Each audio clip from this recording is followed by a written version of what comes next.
Soal nomor 2. Ada berapa banyak cara menyusun kata mathematics dimulai dari atas ke bawah jika huruf-huruf yang diambil harus berdekatan. Jadi maksudnya seperti ini, M ke A ke T, dan seterusnya sampai di bawah ini, yaitu S. Nah, sebelumnya kita putar dulu supaya lebih memudahkan. Nah, jadi bermula dari M ini ke S. Nah, kalau kita perhatikan ini ada sebanyak 6 kolom dan 6 baris.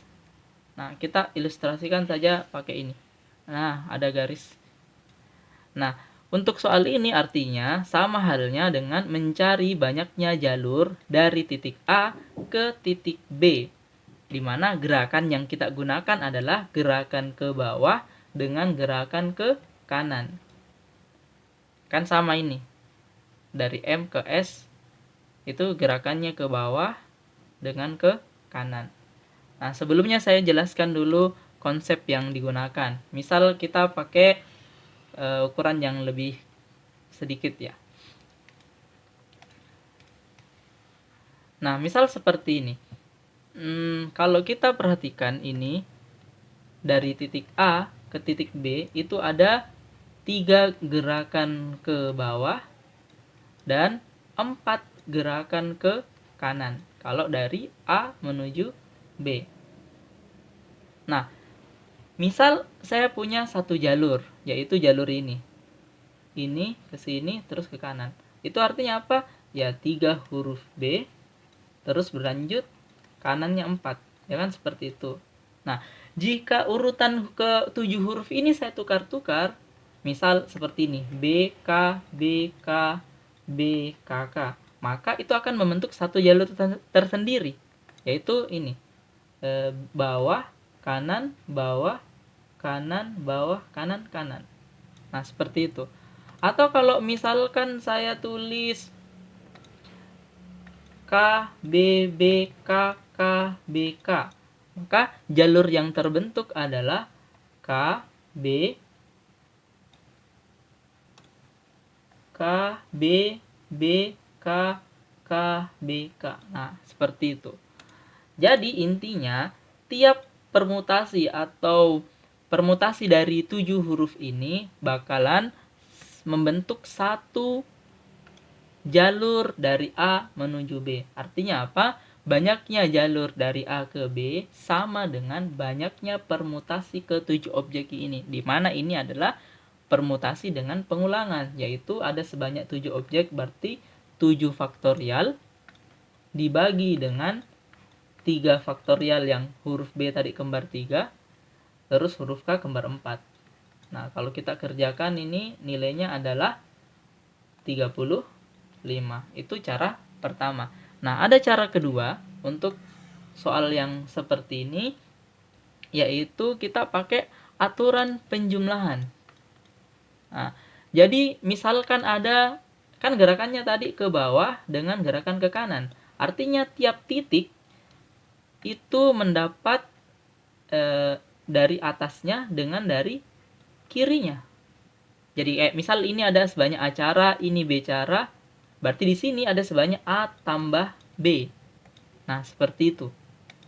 Nah, kita start dari A, finishnya di B. Nah, kita start dari sini. Kita isi dulu titik yang ini. Itu ada 1, yaitu dari sebelah kirinya saja. Ini juga nilainya 1. Ini 1, ini 1. Karena ini cuma dapat dari arah kirinya. Begitupun kalau ke bawah. Ini nilainya 1, ini 1, ini 1. Nah, untuk berikutnya kita isi di sini. Jadi, kita sesuaikan urutannya. Kayak misalkan saya mau isi di sini tuh belum boleh. Kenapa? Karena baru ada di atasnya. Di sebelah kirinya itu belum ada. Nah, kita lanjut. Dari atas ini 1, dari kiri 1, maka ini berjumlah 2. Seperti itu. Berikutnya ini 1 dengan 2 berarti ada sebanyak 3. Artinya dari A ke titik yang ini itu ada sebanyak 3 cara. Kita lanjut. 3 tambah 1, 4, 4 tambah 1, 5, 1 tambah 2, dan seterusnya. Tinggal kita jumlah-jumlah dari arah atasnya dengan dari arah kirinya. Nah, sehingga kita dapat jawaban 20 tambah 15 itu 35. Jadi sama seperti tadi. Jadi kayak misalkan saya tanya misal dari A ke titik ini, ya pasti ada 10 cara. Nah, seperti itu. Cara ini efektif digunakan jika kalau misal ada jalur yang terputus. Misal jalur ini saya putus. Nah, kalau seperti ini kondisinya, maka kita akan repot jika menggunakan rumus permutasi berulang. Jadi permutasi berulang digunakan kalau kotak-kotaknya atau garis-garisnya ini lengkap. Tapi kalau ada yang misal ini diputus atau yang ini juga misal ada beberapa yang kita putus, itu artinya nanti jawabannya bukan 35 lagi, pasti kurang dari itu. Coba kalau kita kerjakan. Misal kita hapus dulu ini hasil-hasilnya, ini bukan 3. Nah, kita isi dulu yang ini. Kita hapus dulu. Nah, sekarang coba perhatikan. Nah, ini titik ini yang semula tadi 3, sekarang tidak bisa dari arah kirinya, cuma dari arah atas. Berarti nilainya di sini 1. Titik yang ini dari atas dengan dari kiri, berarti 1 tambah 1, 2. Yang ini 1, 2, berarti 3. Titik ini sudah bisa diisi? Ya sudah bisa. Kenapa? Karena dia tidak butuh dari kirinya, jadi dari atas saja, nilainya 2. Titik yang ini bisa diisi? Belum. Kenapa? Karena dari kirinya ini masih belum ada isinya. Nah, kita lanjut. Ini 1, ini 3, berarti sini 4. Sini 4, sini 4, berarti di sini 8. Titik yang ini sudah bisa kita isi. 2 dengan 8 berarti 10. 3 dengan 2, 5. 10 dengan 5 berarti 15. Jadi untuk model seperti ini dari A menuju B itu ada sebanyak 15 cara. Dan ini kita tidak bisa lakukan jika, dan ini hanya bisa dilakukan kalau yang ini tadi ada jalur yang terputus. Maksud saya tidak bisa kita menggunakan rumus permutasi berulang kalau untuk ada yang jalur terputus seperti ini. Nah, kita lanjut ke soal. Nah, kalau kita perhatikan ke soal, yaitu dari A menuju B, kita hitung ada berapa banyak langkah ke bawah. 1, 2, 3, 4, 5. 5 langkah ke bawah. 1, 2, 3, 4, 5. 5 langkah ke kanan. Atau bisa kita anggap dia 5 huruf B dan 5 huruf K yang kita permutasikan. Artinya ada sebanyak 10 objek, yaitu 10 faktorial. Dibagi dengan B kembar 5, K kembar 5. Jadi pembagi dia. Atau kalau kita sederhanakan, jadi 10 kali 9, 8, 7, 6, 5 faktorialnya kita tetap. Karena nanti bakalan tercoret dengan 5 faktorial. Nah, terus 5 faktorial yang ini ya 5 kali 4 kali 3 kali 2 kali 1. 6 itu 3 dengan 2. Terus 4 dengan 8, dari sini ada 2. Terus 5 ini dapat 2. Atau kalau kita kerja 2 dengan 2, 4.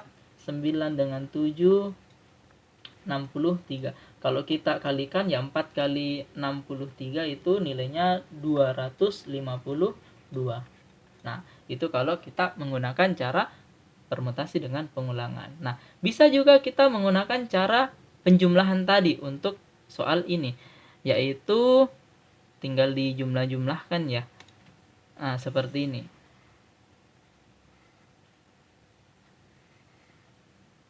Nah,